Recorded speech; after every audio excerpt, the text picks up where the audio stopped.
já ouviu falar no MITRE? Conhece? Familiarizado? MITRE, né? Eu falo MITRE, oficialmente MITRE, mas MITRE.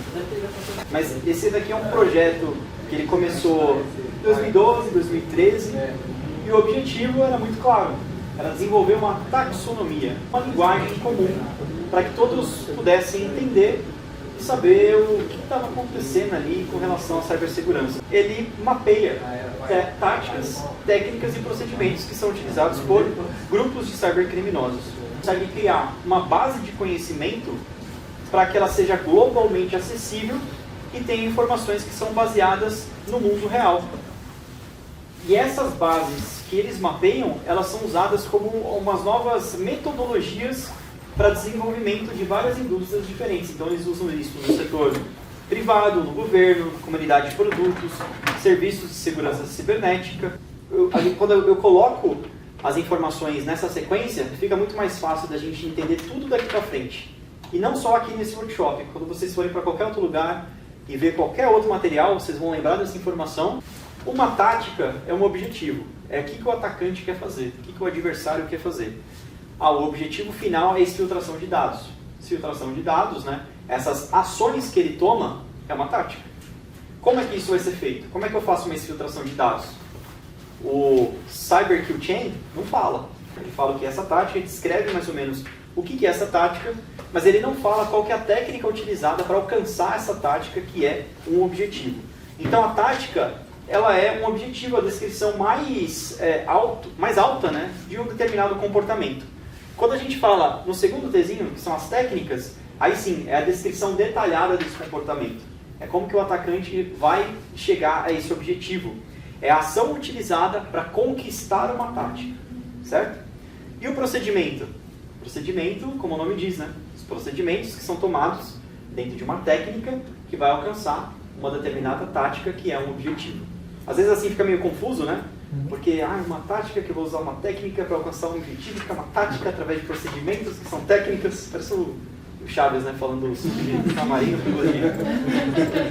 Como é que fala? Categorizado, perfeito. Tá vendo? Vocês estão afiados? Categorizado para poder falar o que significa cada uma dessas coisas, né? É um guia de referência. Esse é o Common Knowledge. Então, esse é o ataque, perfeito? Outra informação muito importante é a pirâmide da dor.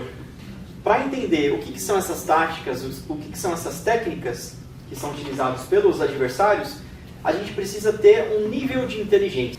A gente entender os IOCs. E aí entra outra terminologia, né? Que são IOCs? Indicadores de comprometimento. Indicators of Compromise. Eu costumo explicar da seguinte forma. Se por acaso eu abrir essa cortina aqui e com a bela vista que a gente tem na Marginal Pinheiros, qualquer outro prédio daqui para frente, a gente vê alguma fumaça, o que é isso? É um indicador muito forte de que provavelmente algum lugar está pegando fogo, certo? Então a fumaça é um IOC. O que é um IOC? É algo que representa uma atividade ruim acontecendo, né? É um indicador de comprometimento. Aquele prédio está sendo comprometido por um incêndio, aquela fumaça é o meu indicador para falar que lá está pegando fogo. Perfeito? Um IOC é isso. Só que um IOC tem vários valores. Qual que é o valor em termos de qualidade da informação e do que eu estou vendo para indicar que a fumaça ela pode representar um incêndio? De 0 a 10, quanto que vocês avaliam que fumaça é um bom indicador? 3? 8? 9? 10. Perfeito, 10, né? Confiança absoluta, cara, tá pegando fogo. Não, pode ser uma churrascaria. Certo? Mas tem alguma coisa pegando fogo. Mas tem alguma coisa pegando fogo, perfeito. Agora, essa coisa maliciosa, talvez uma picanha ali não seja tanto, entendeu? Sacou? Então, assim, tem indicadores de comprometimento que são mais valiosos que outros e representam muito mais fielmente a confiança com que eu posso atribuir uma atitude maliciosa àquilo. Olha só que maravilha. Então, uma informação de hash, ela é uma informação que ela protege qual atributo da informação? Integridade, disponibilidade ou confidencialidade? Integridade. A integridade da informação. Então, é um atributo primário da questão da integridade da informação. Porque se o hash é alterado, o que aconteceu com a informação? Ela mudou. Perdi a integridade. Cid. Todo mundo aprendeu, né? Então, beleza. Só que uma informação de hash, qual que é a dificuldade de eu criar essa informação? É algo simples de eu criar? É algo complicado? O que vocês acham? O que? O valor do hash? O valor do hash. Simples, né?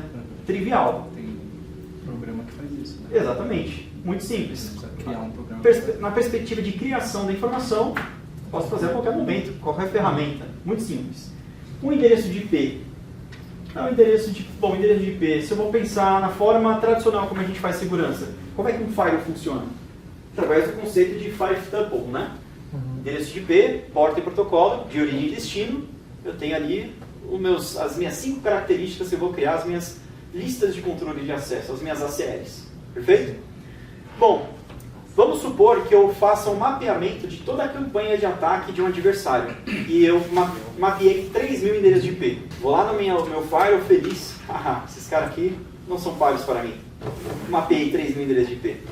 Criei lá minhas ACLs, block, já era. Não vou ser mais vítima desse ataque. Certo?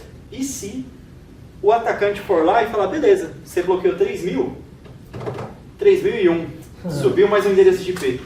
Qual que é a dificuldade, ou melhor, qual que é a dor, do ponto de vista do atacante, de eu bloquear o endereço de IP dele?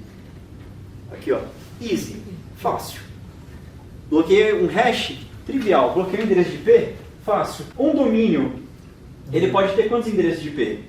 Um para um para N, para N. Então um domínio, ele bloqueia vários possíveis endereços. A dor que eu causo bloqueando um domínio é um pouquinho maior. Mas é simples, porque criar um domínio é difícil. Já ouviu falar em DGA? DGA é Domain Generated Algorithm. Domínios gerados por algoritmos. De forma aleatória, algoritmos vão gerando vários domínios que podem ser utilizados na infraestrutura de um ataque. Já viram aqueles domínios que parece que não é nada com nada? Parece que subiu um gato em cima do teclado e digitou? Foi feito por um algoritmo de uma infraestrutura que está preparada para poder participar de uma campanha de ataque. Esses DGAs, são esses algoritmos que fazem isso, preparou esse domínio para ele. Agora, se eu bloquear um artefato de rede, aí eu já começo a incomodar. Se eu bloquear as ferramentas que esse cara usa, ele faz a infiltração dos dados na minha organização através do TeamViewer, através do Ndesk, ou qualquer ferramenta de suporte remoto, que é uma ferramenta que não é maliciosa, uma ferramenta legítima e que pode ser usada para um fim malicioso. Então, uma tentativa de comando externo, uma tentativa de comando e controle. É a mesma coisa, o mesmo objetivo. Comando e controle, lembra, é a tática, né? Como é que eu vou usar e chegar nessa ação? Depende das técnicas. Então, se eu bloquear uma ferramenta, vai ser muito desafiador para esse cara achar outra ferramenta que faça a mesma coisa. Não impossível. Porém, a dor que eu vou causar nesse cara é muito maior. Se eu bloquear as táticas, as técnicas e os procedimentos que esse cara usa, aí eu acabei com as chances do atacante de me atacar. Ele vai partir com certeza para outro cliente, outra empresa. Outro cliente dele, né? Do cybercrime, certo? A dor que você inflige no atacante bloqueando essas informações, conforme a gente vai subindo na pirâmide, ela vai aumentando. Só que nem todos os dados eles são criados da mesma forma e nem todos têm o mesmo valor. Às vezes, um endereço de IP pode ter um valor mais alto. Às vezes, um domínio também pode ter um valor mais alto. Por exemplo, um exemplo prático, o WannaCry, um worm. Foi uma característica de worm que através das portas externas, TCP 139.445, lembra do ataque que eu mostrei para vocês? Que tinha exatamente aquelas portas? Estavam expostas na internet e não estavam corrigidas através da vulnerabilidade que a Microsoft já havia corrigido. Não foi feito patch, simples assim. Então, mais importante do que ser o primeiro é ser assertivo com relação à inteligência e à utilização dessas informações. Por isso que cada informação dessa na pirâmide, por mais que ela tenha uma estrutura, ela tem um valor diferente. Depende da forma como você vai usar. Se você conseguir identificar a ferramenta que o cara usa, você vai infligir uma dor no atacante, bloqueando essa chance dele de fazer um ataque contra você. Só que se você escolher a ferramenta incorreta, aí você se lascou. Porque você vai ter o quê? A sensação de que você vai estar seguro, mas na realidade você não está. Porque aqui tem um negócio bem na minha frente, um Webex Café. Pessoal de Colado, se você conhece o inimigo e conhece a si mesmo, você não precisa temer o resultado de 100 batalhas. Se você conhece a si mesmo, mas não o inimigo, para cada vitória você vai sofrer uma derrota. Se você conhece, ou melhor, não conhece nem a si mesmo e nem o inimigo, você sucumbirá a cada batalha. Então a proposta do Maitre é a perspectiva do ataque aos olhos do atacante, do adversário. Então qual que é a diferença, né? Ao invés de eu falar, tranque seu carro, leve as chaves com você, estacione em uma área bem iluminada, não deixe itens de valor no seu carro, verifique aos arredores, que é meio que a boa prática, né? Um senso comum. Na outra perspectiva, eu vou falar o seguinte, os ladrões, eles verificam se o seu carro está realmente fechado. Os ladrões, eles vão procurar por chaves que estão escondidas no seu carro. Talvez você deixou no pneu, no para-brisa, escondido em algum lugar. Onde será que as pessoas costumam esconder a chave? O cara vai pesquisar para entender esse comportamento. O ladrão, normalmente, ele age em áreas que são pouco iluminadas. Por quê? Se tiver uma câmera de segurança, não vai identificar ele, você não vai ver ele vindo de longe. Tá? Ele vai procurar por veículos que talvez tenham itens de valor dentro dele. Exposto ali no banco do passageiro. Ele vai procurar, por exemplo, por pessoas que estão aparentemente sozinhas ou distraídas. Né? Quando que um assalto acontece? Normalmente você vê o assalto acontecendo? Você vê o cara chegando para te roubar? Como que a gente utilizaria essa informação? Sabendo do comportamento do atacante. Olha que interessante. Um golpe. Ladrões usam um dispositivo para impedir trancamento de carro. Já viram isso? Esse dispositivo é chamado chapolim. Só que não é esse chapolim, é esse daqui, que parece um controle de portão. E o que ele faz?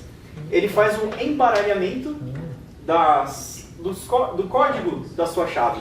Então, se tem uma chave de carro que funciona, né, através ali de um botão, ele manda um código eletromagnético que vai ser interpretado por um dispositivo ali dentro do carro que vai acionar as travas do veículo.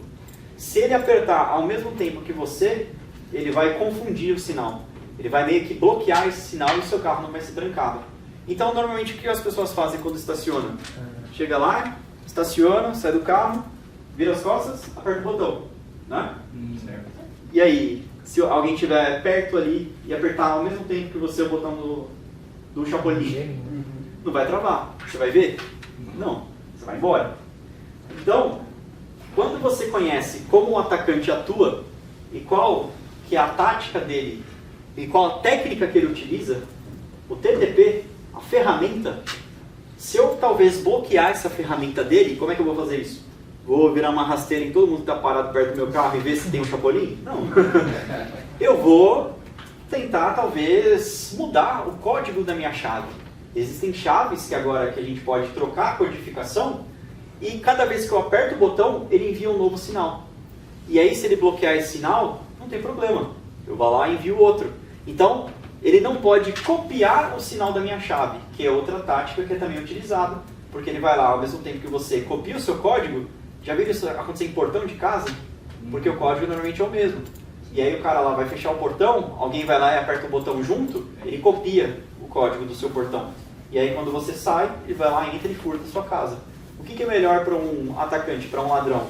Ele te enfrentar e te roubar e correr o risco da pena dele ser maior, porque provavelmente ele vai ter que fazer isso com o uso de arma de fogo, e aí pela ameaça e a potencial ameaça à vida, a pena dele vai ser maior, pelo roubo em si, ou é melhor ele furtar, que a pena dele é menor, porque é um furto não qualificado, porque não teve obstrução de obstáculo. Ele não teve que pular um muro, ele não teve que quebrar uma janela.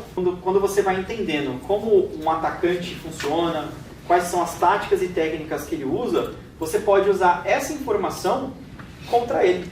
Como que a gente pode usar o Maitre, então? Vários casos de uso diferentes. O primeiro é esse que eu comentei, para focar no comportamento do atacante. O que ele faz? Os modelos existentes são muito superficiais. O CyberKill Chain, ele dá bastante informação para a gente, mas ele não fala efetivamente como que o atacante fez aquilo. A gente viu no vídeo todas as fases, pesquisa em rede social, ela fazendo um e-mail falso, usando um ataque de ransomware. Mas de onde que veio esse ransomware? Como é que isso funciona? Como é que chegou ali? Porque é muito importante que eu entenda esse funcionamento para construir os mecanismos de defesa. A mesma analogia do aeroporto. Quando a gente fez aquele exercício para saber como passar com uma submetralhadora no aeroporto, a gente sabia antes como que o raio-x funcionava, como que o detector de metal funcionava e quais eram as soluções de segurança. O atacante ele vai fazer a mesma coisa. Ele vai conhecer as soluções de segurança e ele vai criar os mecanismos de evasão de detecção e de defesa. Então, conhecendo o MITRE, a gente sabe também como é que isso funciona. E outra, aplicar conhecimento do mundo real. É como eles estão fazendo isso, como ver aquela notícia ali do Chapolin, e saber que agora existe esse dispositivo, eu vou ficar mais atento na hora de trancar meu carro, para desenvolver uma taxonomia em comum, um idioma em comum, para todo mundo falar a mesma língua. Porque o MITRE ele pode ser usado por você que é um cara técnico, para alguém que é da área de vendas, para qualquer um dentro da empresa. É uma linguagem comum. Termos que são utilizados aqui dentro do MITRE: matriz, plataforma, TTP, grupo, software e mitigação. TTP a gente já sabe o que é, acabamos de discutir isso. Grupos são os adversários, são os grupos de hackers. Software, as ferramentas que os grupos utilizam. Mitigação é como a gente se defende das táticas e técnicas que são utilizadas. Matriz é o que a gente vai ver agora. Essas são as matrizes que existem no MITRE. A gente tem de Enterprise, Mobile e de ICS também, Industrial Control Systems, né? Controles industriais. Por que a gente tem matrizes diferentes? Será que a forma que eu ataco uma empresa do segmento industrial é a mesma forma que eu ataco uma empresa que usa dispositivos móveis, por exemplo?